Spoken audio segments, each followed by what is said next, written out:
Welcome everyone. I think more people will come later. So before we start, let me say that what's going on now in Ukraine is criminal, and the Jordan Center and I personally condemn Russia's invasion in Ukraine. And at this time, it's especially important and urgent to keep academic engagement with the region, with its history and politics, past and present. And I invite you to the events organized by the Jordan Center tomorrow. One is at 11 a.m., co-organized with the Harriman Center at Columbia University, and another is at 4:30 p.m. So please, if you have questions, concerns about the current events, I urge you to attend these two meetings tomorrow, Friday, at the Jordan Center. With this in mind, let me welcome Professor Jonathan Haslam, who is currently a Life Fellow of Corpus Christi College, Professor Emeritus of Cambridge University, and a Fellow of the British Academy. As you might know, he is a prolific researcher and writer on Soviet foreign policy, the Second World War, US-Soviet relations, among many others. Today we will discuss his recent book, The Spectre of War, International Communism and the Second World War, published last year in 2021 by Princeton University Press. So in my own research, I wrote a book about Imperial Japan's reaction to international communism and the Soviet Union. And I'm very much looking forward to today's conversation and to hear more about the role of communism in the start of the Second World War. So let's start the talk. Professor Haslam, please. Thank you very much, Tatiana. I don't have a great deal to say about the Japanese Communist Party, as you know, because it was extinguished, suppressed and extinguished at every point by the imperial government. But I think what I was very long time concerned with was with the origins of the Second World War, and the way I was taught, somehow the Soviet Union was completely marginal to this whole process of the rise of Hitler, and then Hitler's decisions to go to war, and the reasons why Hitler was able to go to war, and the reasons why the other powers did not unite against him until it was too late. So this was obviously, if you're looking at it, you're looking at an absolutely fatal mistake that was made. And then to try to get at the reasoning why the mistake was made was extremely difficult when I began doing this in the 1980s with my first books on Soviet foreign policy, partly because a lot of the material, a lot of the Soviet material was not available, but partly also the archives in the West were not completely open either. In Britain, they ran a 50-year rule instead of a 30-year rule on anything to do with military intelligence. There was nothing from MI5, nothing from MI6. So people worked out of the German documents, they worked out of British documents were available. The French said they didn't have any documents at that stage, that they'd been burnt by the Germans in the courtyard of the Quai d'Orsay. But miraculously, 20 years later, they found some. And gradually, documents began to emerge. But the core documents that have emerged and made this book much easier than it would otherwise be, although there were thousands of them, have come online in their original as photocopies from the Commissariat of War, from NKVD, from the Foreign Ministry, and lastly, from the Communist International. The Communist International documents were the first ones I worked through. They have been censored, so there are all sorts of things missing, and the access into them is a nightmare. So you sort of have to train yourself how to find the document you want, which committee or which subcommittee of Comintern will you find it? And then most of the indices for the documents contain lots of interesting things, but then when you press the button to get the document, you can't receive it. So it's not completely open, but there is enough. Just to begin the story, I mean, we're dealing with two things. We're dealing with the rise of Hitler and then the failure of opposition to Hitler. So in dealing with the rise of Hitler, Russia or the Soviet Union is as involved as it was later in the resistance to Hitler, and then as the object of Hitler's main enmity. That's to say, Hitler's emergence on the back of the end of the First World War and his extreme hostility to communism or to Bolshevism was there at the outset because he was in Bavaria, where the prospects of a revolution, a Bolshevik revolution, were at least as good as they were, if not better than in Berlin. So Hitler put himself forward in opposition to the rise of Bolshevism, which meant seeing the world in terms of nationalism and in terms of the state as an organism. So the state was not a mechanical thing. It grew. The nation was an organic entity. So Hitler had his own peculiar ideology, and that stood in stark contrast to the Marxist-Leninist ideology, where the state was a class construct. So if you can see, Hitler would see Marxist-Leninist ideas as destroying the nature of the state. Well, that's what Marx wanted to do. Well, Hitler saw this as, a continuation of the destruction of the German state at the hands of the Allied countries in World War I. So Hitler emerges in this background. Now, you ask the question, well, did people not recognize how dangerous he was? No, they didn't. And those who did recognize how dangerous it was, why didn't they get together to stop him? Well, that's partly down to the Bolshevik Revolution too, because the Bolshevik Revolution divided the German left. So those who stood with the Spartakists in favor of revolution, and then there were those who stood with the Social Democrats. And those who stood with the Social Democrats betrayed the revolution that could have been in 1918 to 19, a socialist revolution in Germany. Instead, they sided with the army and the forces of repression. And once that happened, the Socialist Party of Germany and the Communist Party of Germany were enemies. And this opened the way for center parties, but in the end, the fractious nature of the left actually made Hitler's rise possible.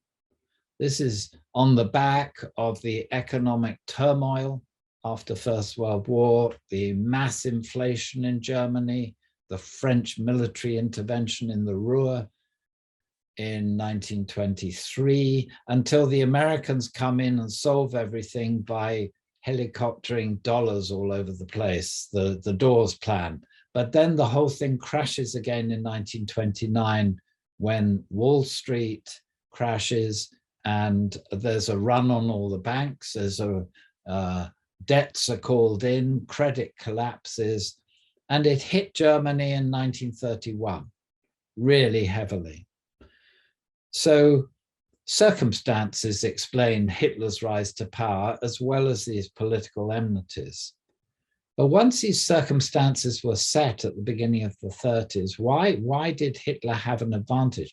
He had an advantage because the Communist International was fundamentally committed to a world revolution in the end.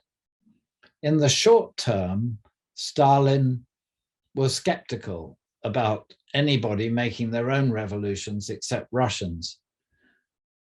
Stalin's priority in the early 30s was to keep the West divided, because the West had united against the Bolshevik Revolution in 1918, 1919, and nearly wiped it out, very nearly wiped it out. And those in Moscow well understood how close things had got. Well, so how was Stalin going to deal with a hostile, united West? And of course, Stalin was a paranoid personality, so he would more or less assume hostility before he assumed friendship. I mean, he had a Machiavellian interpretation of human nature, not Guicciardini's. So there was no doubt that states would expand, that it's better to be feared than loved. It was obvious for Stalin for his whole life. So what was he going to do? And in the early 30s, when Germany was so divided, his main focus was on stopping the Centre Party, which was running things in between coalitions, the Catholic Party, which was pro-French, from forming unity with the Socialist Party, because this would form a bridge to France and Britain. So if you didn't want the West united against Russia, you divided the left. So the communists assailed the Social Democrats as social fascists. Instead of turning the brunt of their effort against the fascists in Germany and Hitler, the communists turned the brunt of their efforts against Brüning and the Catholic Party, the Catholic Centre Party, and against the Social Democrats. And this was a tragedy because opening the breach enabled Hitler to climb through. And Hitler comes to power in January 1933. Then we turn to the West. How did the West regard Hitler? Well, it has to be said that even so-called progressive people, liberals, like Lloyd George in England, who had been prime minister during the latter half of World War I, regarded Hitler's rise to power with relief and said so. And it's very interesting, Lloyd George made a speech in the autumn of 1933, basically saying, well, if Hitler hadn't come to power, the communists would have done. And that would have been absolutely worse. And it's very interesting, that speech was never published in a main British newspaper. It was published, if I may say so, without upsetting other nationalities in Britain, by an obscure paper in Wales, which was where Lloyd George came from. I had a great deal of difficulty getting the original of the speech, but he did say it. He said, basically, we prefer Hitler to communism. We prefer Nazism to communism. And this was a judgment made after it was obvious that Hitler spelt danger. He was going to introduce conscription. He was moving out of the League of Nations. He was persecuting Jews. That early on, Jews were being attacked in the streets. What had the stormtroopers been doing all this time? Now, Lloyd George wasn't in government, but, you know, an older statesman is listened to. And there were conservatives, the Conservative Party in England, who held to the same views, but it wasn't quite respectable to say so because Hitler looked like a sort of street urchin dressed up in funny uniforms. And people found him sort of clownish. He wasn't respectable. He couldn't have become a member of your club. So he was regarded by the British ruling class as sort of potentially useful. Why were the British even interested? Britain was then the arbiter of Europe. Britain was the leading power because the United States has opted out and decided to go isolationist. So Britain did matter. Britain didn't have an army of any significance at all, except in India, but it had the largest navy around. Germany had been disarmed. So Britain had to be a key player. Well, Britain, in the aftermath of World War I, had reached its highest point as an empire. It was its largest expanse across the world. And as Paul Kennedy has reminded us, you know, no sooner do empires reach their peak than they start to fall apart by overextension. And Britain was wildly overextended. And as the empire fell apart, Bolshevism became the greatest danger, because Lenin had made national self-determination, which was really a liberal idea, an idea of the French Revolution, a core piece of ideology in what became the Third World. In other words, those countries that were under colonial rule. Stalin had written this essay on national self-determination, but really didn't mean it except for Georgians. But this had become part of doctrine. And so Comintern, the Communist International, which was the headquarters of the World Revolution for Bolshevism, set up in 1919, had as it were, its brunt of its activities was directed at Europe.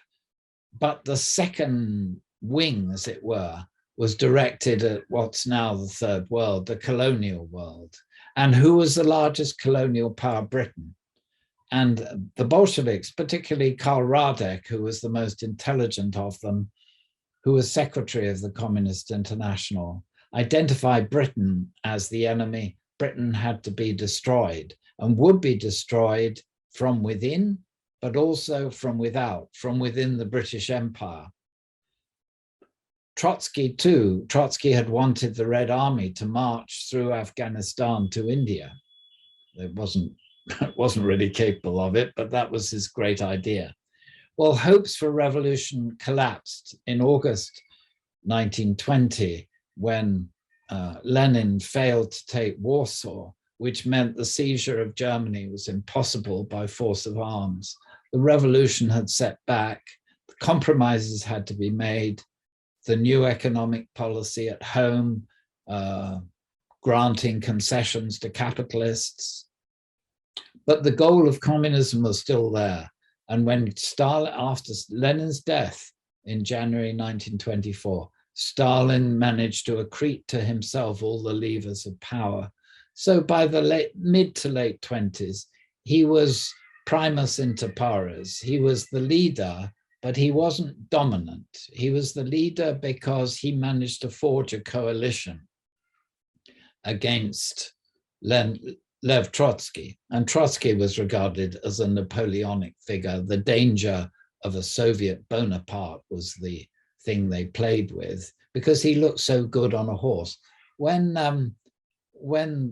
they appointed a new commissar for war after Frunze died in peculiar circumstances in 1925, they appointed Klim Voroshilov, who wasn't the sharpest knife in the drawer.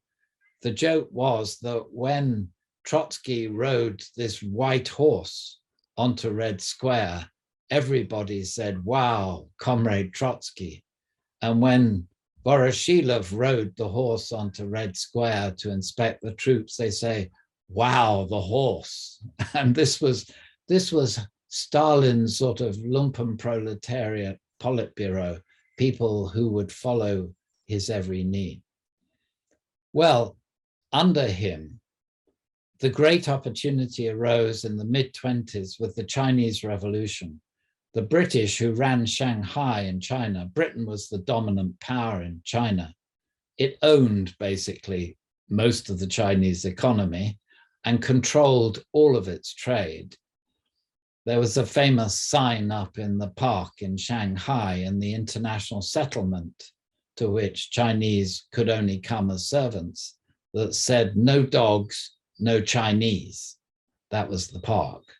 Well, on the 30th of May, 1925, the Japanese, who were the worst employers in China in the cotton mills, used to beat up the workers when they went on strike. And on this occasion, they did it again in May 1925, and they started a huge protest movement against the Japanese, the beating by the Japanese. And the protesters marched into the international settlement in Shanghai, and the British police inspector who was in charge of the policing of Shanghai had experienced this once before in 1905 with the Boxer, the so-called Righteous Fists Rebellion. All the Kung Fuists were out to get rid of the whites. And so he ordered his men to open fire on the demonstration, men, women, and children, unarmed. This was an absolute disaster. And this became the beginning of the 30th of May movement in China to get the British out completely. This was such a shock in Britain. I mean, the economy wasn't doing too well. China, at least, was a place you could sell things that no one else in the world would buy. And who was behind the movement? Because Moscow had backed Chiang Kai-shek's nationalist movement and built up the Chinese Communist Party, and both of them went into action against the British in China. And the British intercepted all these documents by the Russians. They could read what the Russians were up to. They knew the Russians supplied all the armaments that this movement needed under Chiang Kai-shek. And this experience of the destruction, the beginning of the destruction of the British Empire at its second most important point, India its most important point, China the second most important point, had a visceral effect on British conservatives. And now bring us to the rise of Hitler. So when you're thinking of it, Hitler emerges as the man who's going to protect Germany against Bolshevism. You can imagine the echoes in the minds of British conservative imperialists. Ah, yes, this is the man we needed in the 20s to keep the communists at bay. The same in France. France suffered from the Great Depression a little later than everyone else and began to split in two in January 1934. And a hard right began to emerge in France, and that hard right looked to Hitler. And that hard right included figures like a hero of the First World War, Marshal Pétain. So you started to see that not only had the rise of communism and the emergence of the Communist International split Europe, as it were, horizontally between classes, but vertically between nations, because Russia was identified as communist, and then Germany was identified as fascist. Italy had had its own revolution against communism in 1922 under former socialist Benito Mussolini. And it was extremely successful in crushing the Italian Communist Party. And Hitler crushed the German Communist Party in 2 months, the largest communist party in Europe. So it was evident to the more far-sighted people in Moscow, like Maxim Litvinov, who was the Commissar for Foreign Affairs for Stalin, that sooner or later, the Germans would come to Moscow. It's in Mein Kampf, in Hitler's testament. And Litvinov, like a number of the Bolsheviks, read German. Zinoviev, who was one of the Soviet leaders who was a Trotskyite and condemned to exile in the late 20s, produced a translation of Mein Kampf into Russian in a small edition early in 1933. That was the edition Stalin used to be able to read what Hitler thought he was going to do. The question was, how on earth would he do it? Germany had been disarmed. It would take years to put Germany back on its feet, so the British thought. And anyway, even if he did get back on his feet, he's heading east. He'll get rid of the Bolsheviks, so it couldn't be so bad. And in France, the right, under Pierre Laval, also thought, well, you know, he'll go east. And then the Poles, who were in the middle, decided, that Hitler actually was Austrian. So he wasn't much interested in getting Danzig back from Poland. You know, you could work with him. And anyway, he was anti-communist because all Poles had to be anti-communist under the Colonel's government in Poland. Everybody had a reason to discount the danger that Hitler represented. And everybody had a reason to exaggerate the imminent danger that Soviet Russia represented.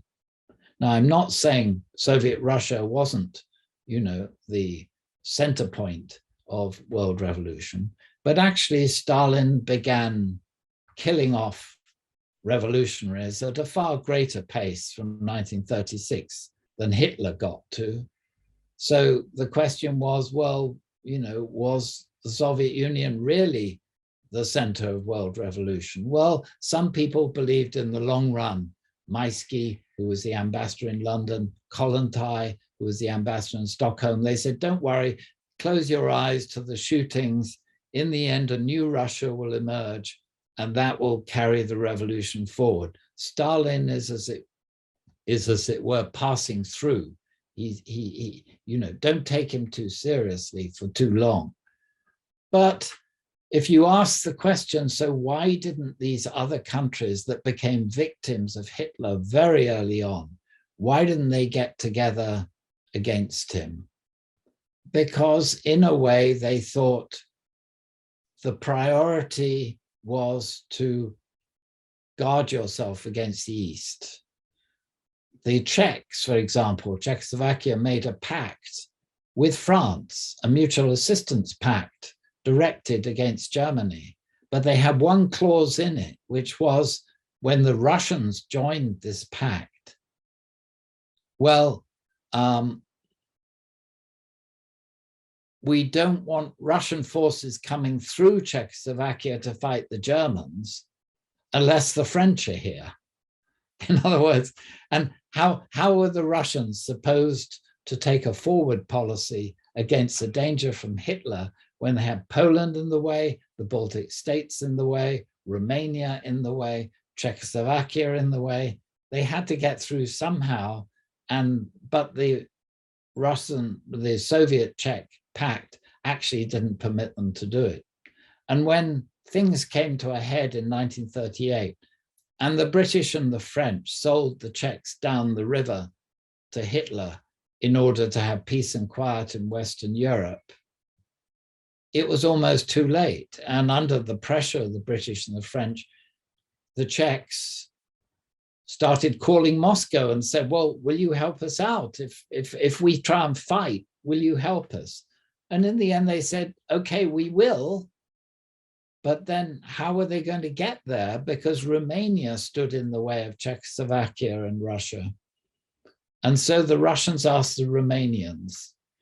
They asked the king of Romania, who had the ultimate say. And the king said more or less, well, if you send aircraft over, we won't look up. In other words, the Russian could help Czechoslovakia by sending aircraft through. And in fact, the Russians did station aircraft in Czechoslovakia and then had to withdraw them in the autumn of 1938. So this is a sort of tragedy of enormous complexity in which ideology played a key role. And if you try and unthread all this and take us all back to 1918 and say, well, how could all this have been avoided? The more you look into it, the less avoidable it looks. There are certain figures like Churchill, the three people who understood Hitler best, Litvinov, Trotsky, and Churchill. Well, you couldn't find certainly 2 out of 3 more controversial figures. There were more people who loathed Trotsky and loathed Churchill than there were who loved them, and that's part of a longer story. That's as far as I'll go. So the chat, if you have questions, you can post them in chat. Chat box is open to post your questions. Yes, thank you. Thank you, Jonathan. Always excellent to hear you. I wanted to get your thoughts and project them into the war itself.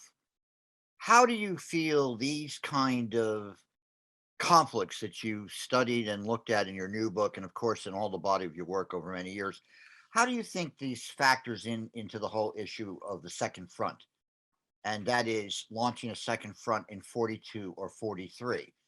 Um, I'm in the middle of organizing a whole series of conferences on that particular theme, and so it's Mm. sort of fascinating to me to see that they actually had the feasibility to do it. And the second question is, how do you see or dismiss or nuance all the arguments that are made about the issue of the Soviets and the Germans perhaps secretly negotiating and then setting up a separate peace during the war itself, which the Allies feared because of what had happened in 1939 with the Molotov-Ribbentrop Pact? Thank you. Mm.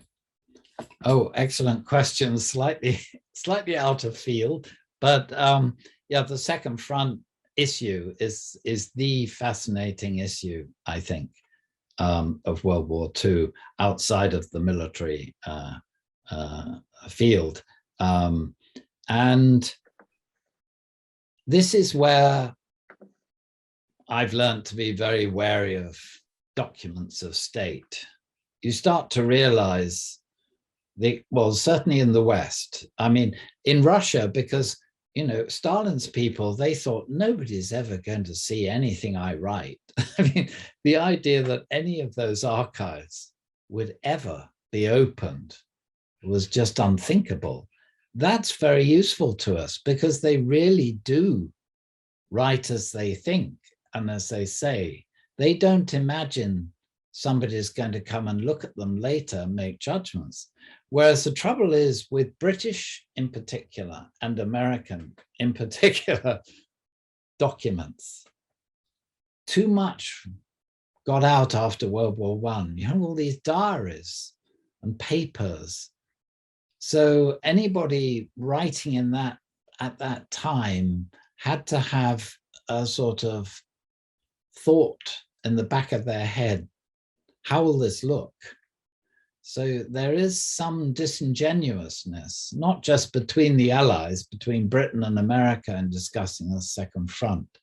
There's also a sense, well, how will the history books play this?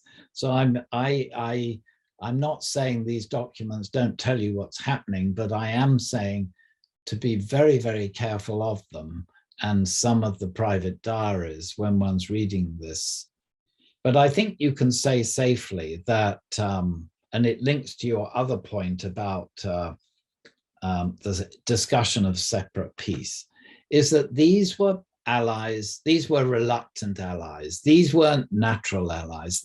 All of the contradictions, as the Soviets would say, all of the antagonisms that predated the war continued into the war. So when Britain made gestures towards Russia in June 1941, after the Germans invaded, Stalin didn't trust them any more than he trusted them before, because from the summer of 1940, the British had been saying the Germans were going to attack, when Stalin knew full well from his access to British secret documents that the British didn't think that. So there was a huge credibility problem on the British side for this reason. They had lied too many times to Russia.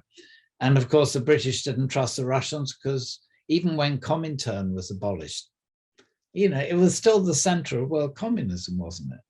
So this animus was still there. And the United States, if anything, was more anti-communist in some parts, not Roosevelt as president. That becomes important.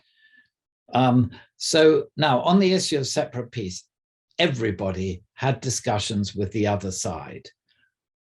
Diplomacy does not end with warfare. The Vatican's engaged in diplomacy, the Italians engaged in diplomacy, the neutral powers, Switzerland, Sweden, Portugal's engaged in diplomacy, and the powers on opposite sides made approaches in Switzerland, in Portugal, and in Sweden. And in fact, my old friend who's long dead, Lev Bezimiensky, he was at Nowe Vremya, and Lev always wanted to write a book about this whole collection of peace feelers. Well, everybody was doing it because they didn't trust the other side. They didn't trust their own allies.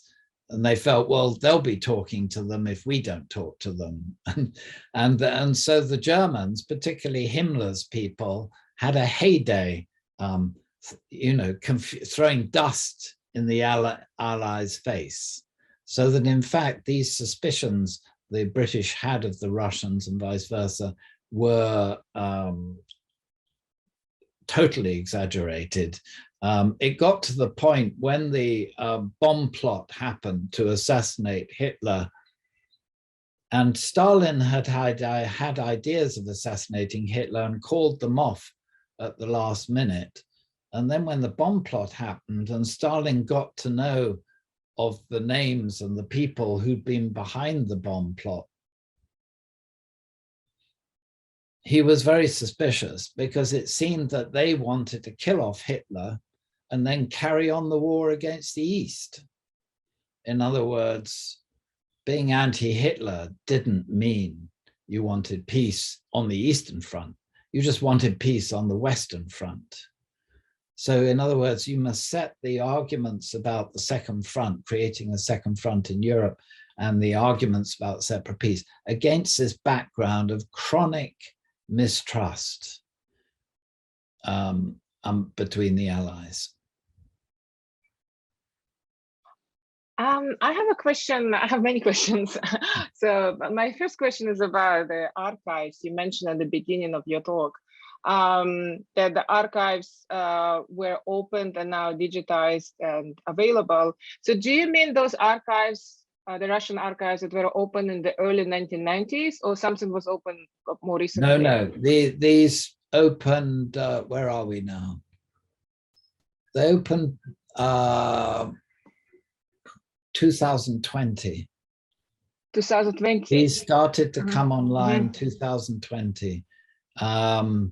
And they came online in quantity, not Comintern material. Comintern material came on much earlier, but in sporadic form. So I was reading those probably 10 years ago, and forward. But the meat of the material that covers from the various archives in Russia all came out in a huge mass. And it was extraordinary how detailed they were. And the military intelligence, as well as diplomacy, as well as extra Comintern material and material from Stalin's personal archive. The curious thing they left out was the archive of the NKVD, what was the 5th department, what was the foreign department during this period. It was the SVR, the Russian foreign intelligence, was the only, to my mind, from using these archives, was the only department that refused to cooperate in this project. So if you want to read the SVR material, you have to read it separately. And now under Sergei Narishkin, they've been trying to catch up. So in the last 3 years, Narishkin has been releasing material, particularly on the Cambridge 5. There's a special website for it. He realized, and he was a classmate of Putin's in KGB higher school. And he started to realize this was a way of glamorizing and the activities of Russian foreign intelligence. So that website, svr.gov.ru, is somewhere to go to find materials that they've been releasing. But they were still on the late 30s, partly because, the number of people wiped out in Soviet foreign intelligence was so massive, 2/3 of their cadre disappeared. And in 1938 to 9, there was no reporting back to Moscow. I mean, basically the whole organization was in crisis until Beria took charge of NKVD towards the end of 38, and then began the reconstruction of foreign intelligence. This was, as it were, Stalin's sabotage of his own capabilities. Yeah, this issue of releasing archives, make them public at this time, right, in 2020, is really interesting. It's another big question why they're doing it now. If there are no other questions, oh yeah, please. Yeah, I'm not going to let this opportunity go. I was curious, Jonathan, if you could talk about what you've discovered in terms of the Spanish Civil War. What new insights do you have? And in particular, the formation of the brigades, the international brigades, because you always get in this controversy about that. You know, was it indeed, a Comintern strategic initiative as opposed to spontaneously people rising up from below and let's go fight against fascism? I guess it's a combination of both. But what sort of new insights do you have about these issues that you raise in your book concerning the Spanish Civil War? Yeah, this was, I've always been a devotee of, as a historian, of the Spanish Civil War. And when I did my second volume in the history of Soviet foreign policy, and I'd learned Spanish early on, so this was very easy for me. But the material released was not only, as Tatiana has said, that, you know, the material that I got in 2020 was the release of all these photocopies, but the Russians actually published a couple of volumes, very fat volumes of documents on the Spanish Civil War from all of the archives, from every conceivable angle. And there's far too much, but it's fascinating because it does demonstrate that the international brigades were set up by Comintern with Stalin's consent. This is how I would put it.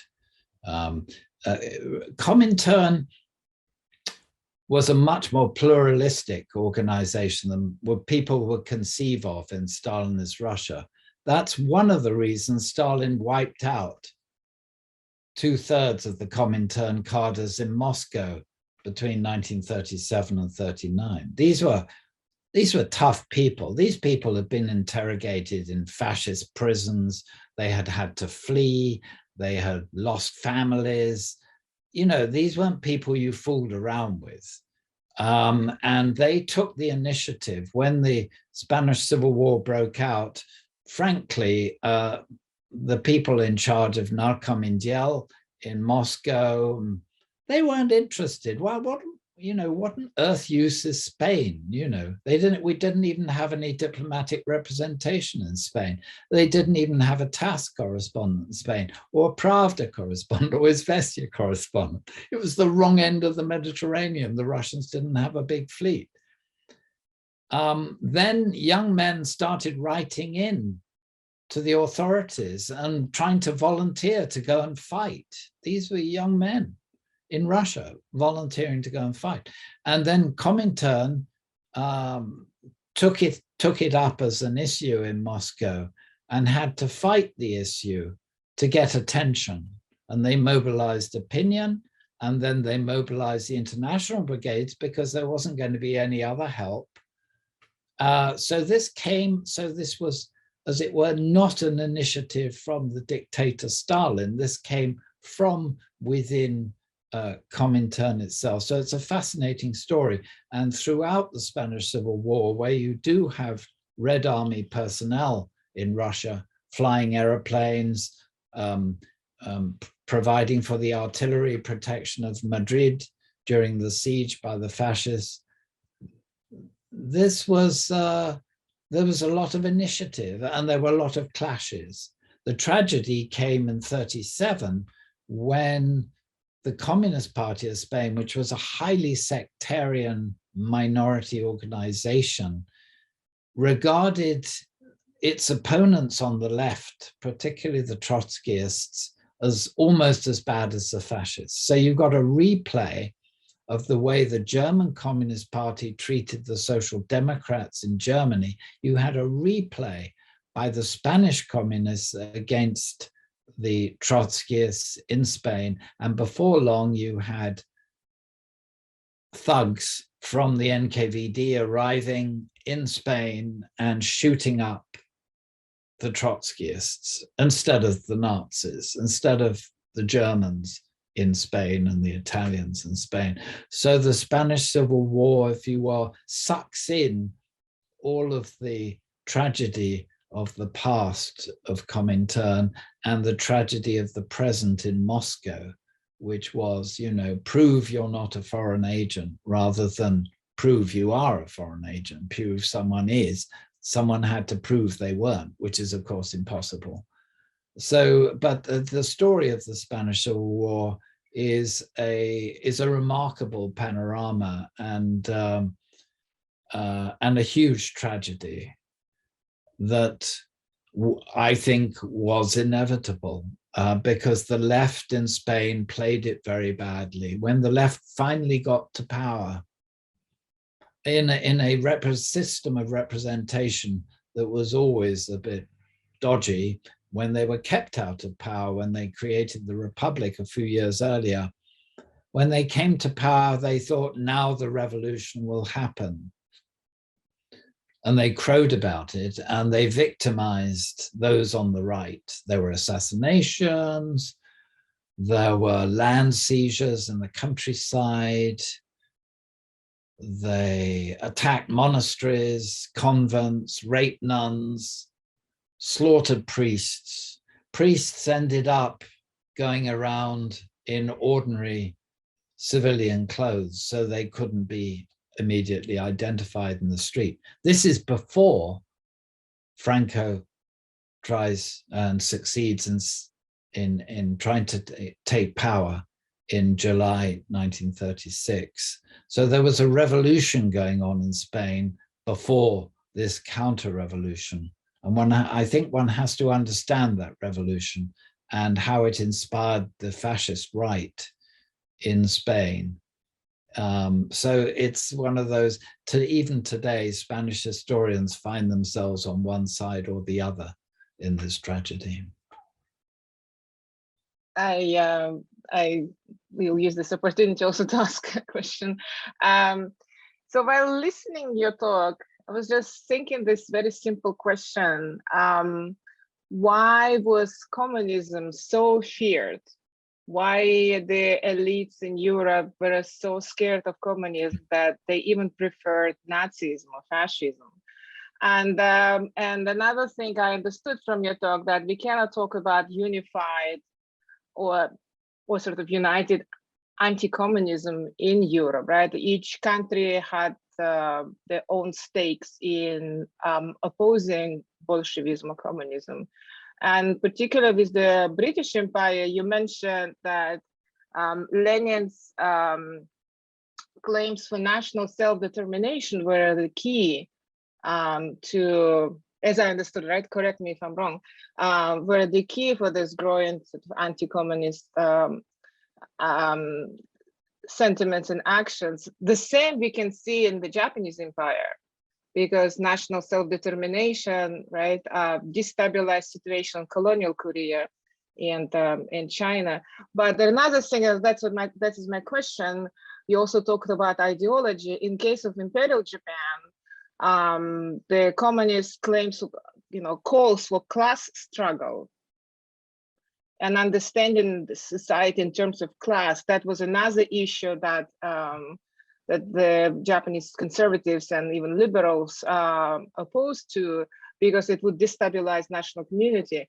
That I'm curious about in case of the British society, was that the case? Do we see the similar dynamic there? Yeah, the class struggle in Britain was always a disappointment to Karl Marx, because he had seen the worst of the working conditions of capitalism in Manchester, and along with Friedrich Engels in the mid-19th century.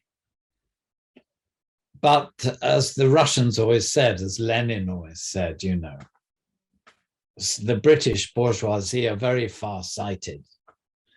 So the British government in the second half of the 19th century, looking at Europe and the 1848 revolutions and what could have happened, understood you have to buy off the working class.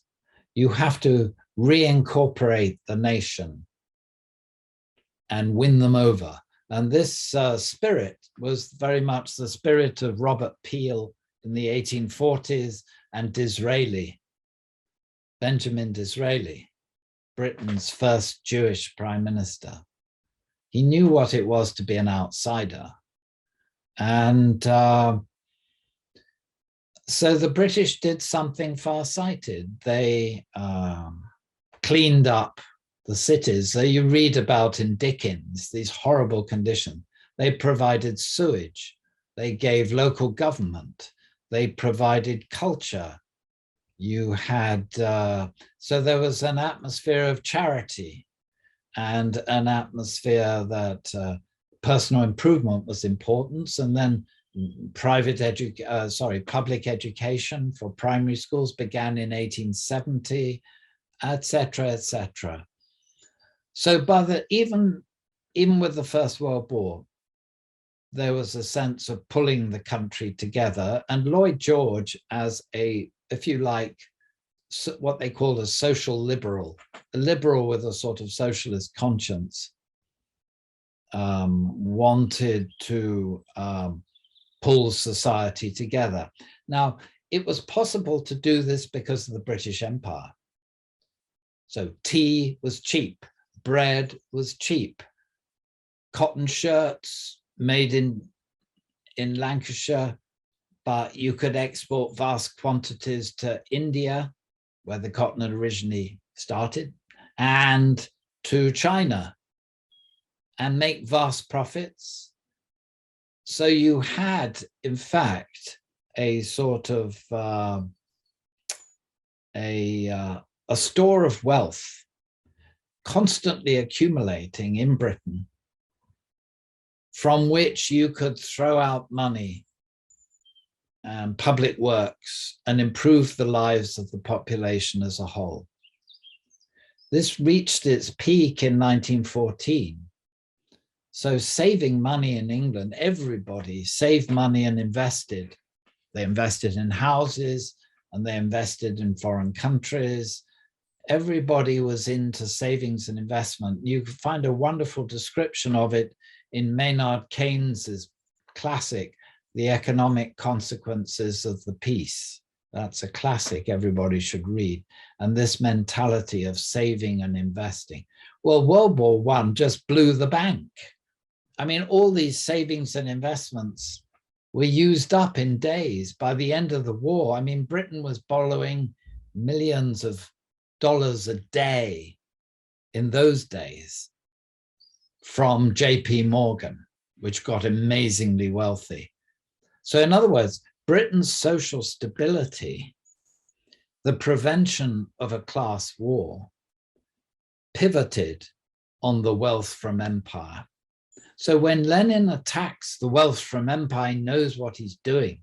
He's not only diminishing Britain's global status in the world and undermining its power, he's threatening the social peace in England, because once the empire's broken, then the class war will break out. So they are intimately linked together and fully understood. So the continent of Europe was rather different because governments were never so far-sighted and never had so much access to so much wealth over more than 100 years.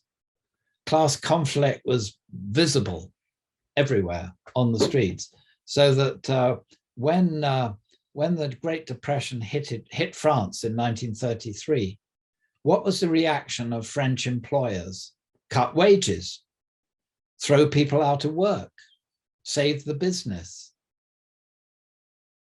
That was their attitude. Reduce wages, constantly put the pressure down. So if you like, the capitalists of France, pursued class warfare with a vengeance. So when the workers read the call to arms from Comintern, they were exactly right. The Marxist description of what was going on was exactly right. So I think people who have a problem with Marxism, and in the United States, when you want to say something bad about somebody, whatever they're doing, and they're on the left, you have to say they're a Marxist, as though to say, well, these people are obviously lunatics and should go to the asylum. Frankly, a Marxist analysis of American society is not so wrong from my point of view. If you look at it from Europe, it's obvious. I mean, who pays for all the elections? Who ends up unemployed? It's not a question of race, it's a question of class. And even in England today, most of these questions, these sore social questions, are a question of class. So in other words, in order to fully understand the origins of the Second World War and the origins of the Cold War, you have to understand one of the core reasons is that there are underlying conditions in Western society which these revolutionaries in Russia actually understood and got right. And that's why close relationship between, as it were, the plutocrats of the United States, and the self-appointed representatives of the workers in Russia was always going to be difficult. I mean, Winston Churchill was from the aristocracy, Franklin Roosevelt was from the neo-American aristocracy, the plutocracy of the United States. Who did all these leading British aristocrats marry in the 1880s and 1890s? They imported the daughters of the richest men in the United States. If you go traveling up New York State to these huge houses there, from all this money accumulated in the second American industrialization, their daughters would come over to England with billions and marry some poor aristocrat and inherit, this wonderful estate, Downton Abbey. It's Downton Abbey. So the United States should not be seen differently from Europe, is what I'm saying. And the reasons for the tensions between the Soviet regime, which was self-consciously the heir to the October Revolution, and those who ran on the United States and Britain and France, these are questions that force us to look at our own societies in order to understand relationships between our societies. Well, I have to say that not only the US should not be seen differently, but Japan as well. It's also run by kind of ex-samurai aristocracy and class conflict, especially after World War I, during the economic crisis. This kind of class conflicts were a big concern as well in Imperial Japan. And but the solution was also the social welfare society, but as well as the turn to this kind of neo-traditionalism.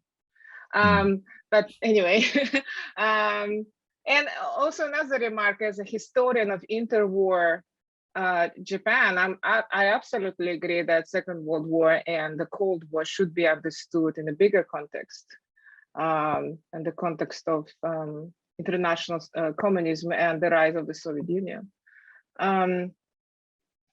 So any questions from other audience? All right, if not, then please, Jim.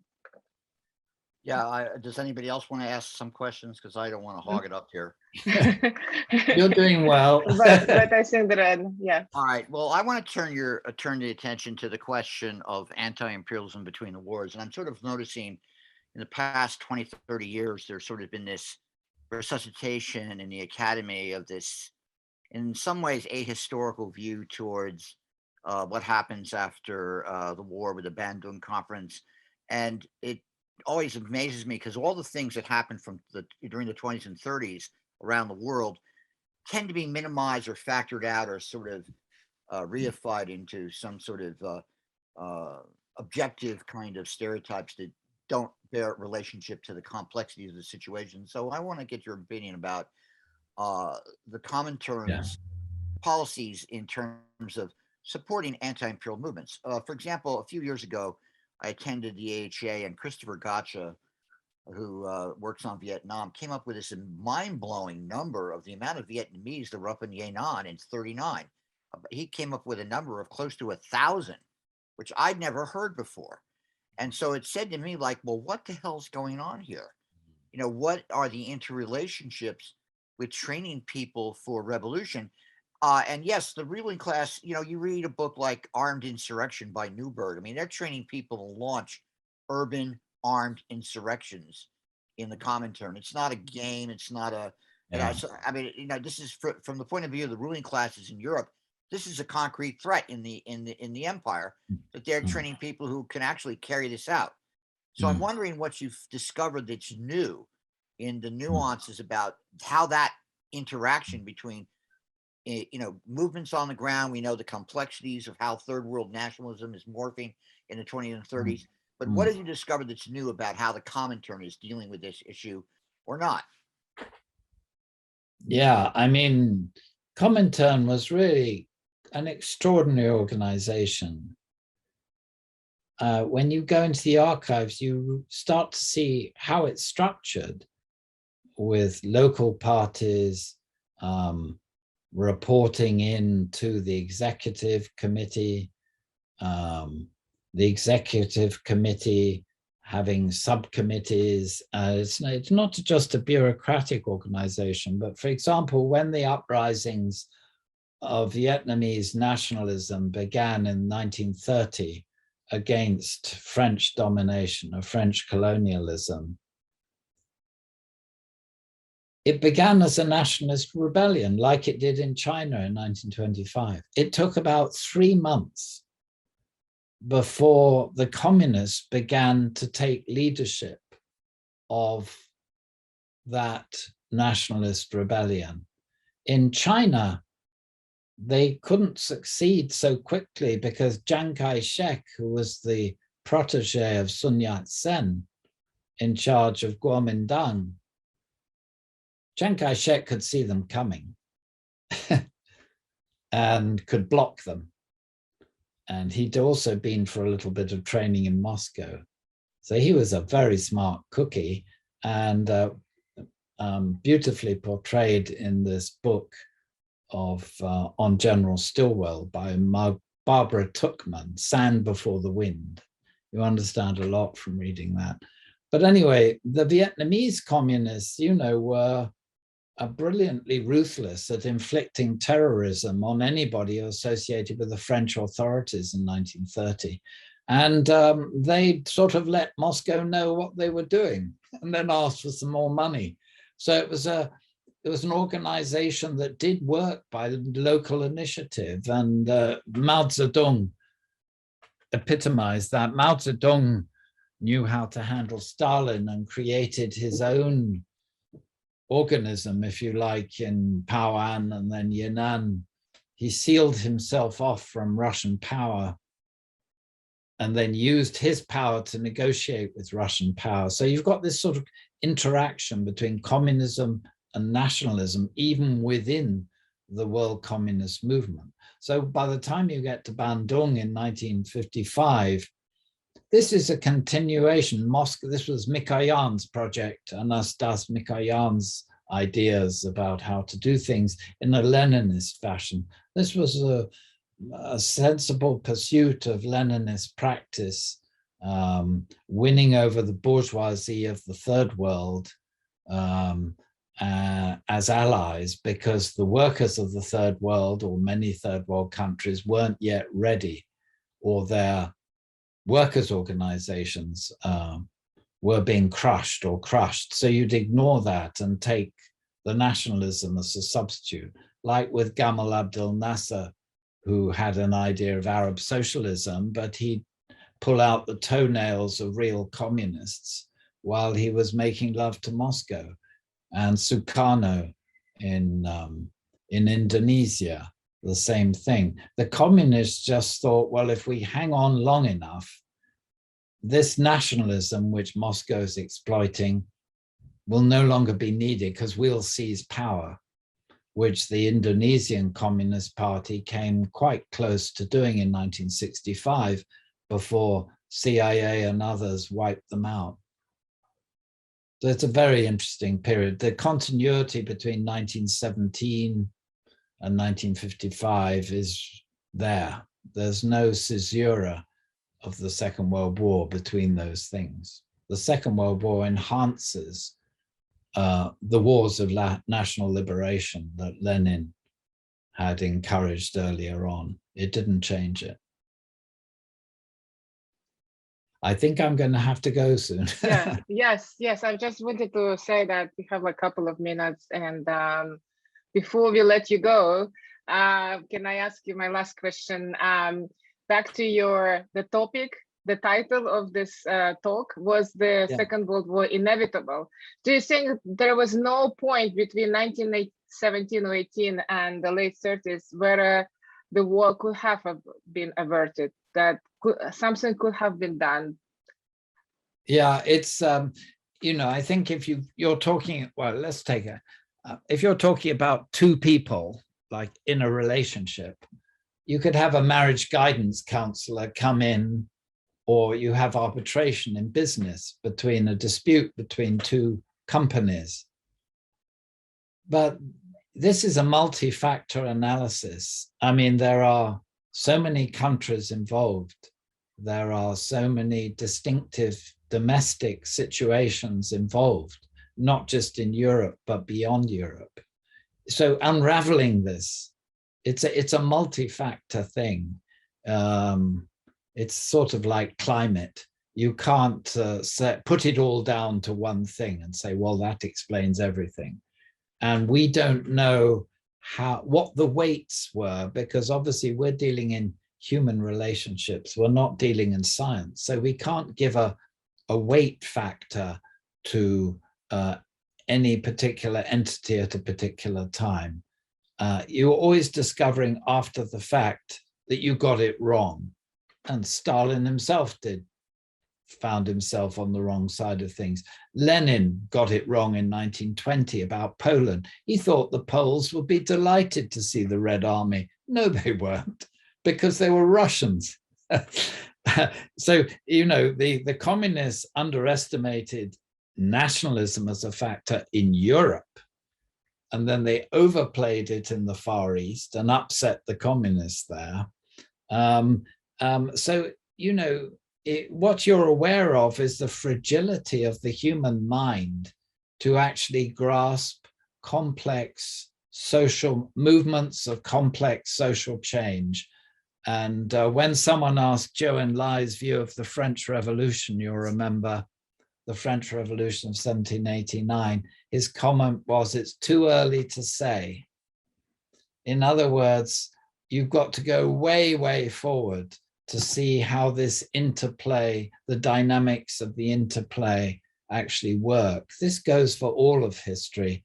And I'm thinking of writing a book from 1494 through to the 20th century on the way in which the European state system worked and didn't work. And in all of these things, there's a tendency from academics to underestimate the importance of ideas. They'll put great weight on race, they'll put great weight on money, they'll put great weight on military power, but actually what holds everything together are ideas, and you need to go in there first and then start to rearrange the board. That's my view. I think that's if you ask me, what lesson did you learn from all this research, other than the results in the book, is once again, ideas matter. That's what I would conclude. Absolutely agree. Well, thank you so much for taking your time and coming to this talk. And thank you very much, Professor Haslam, for this very, very, very good summary. Well, goodbye, everyone. Thanks very much. Thank you.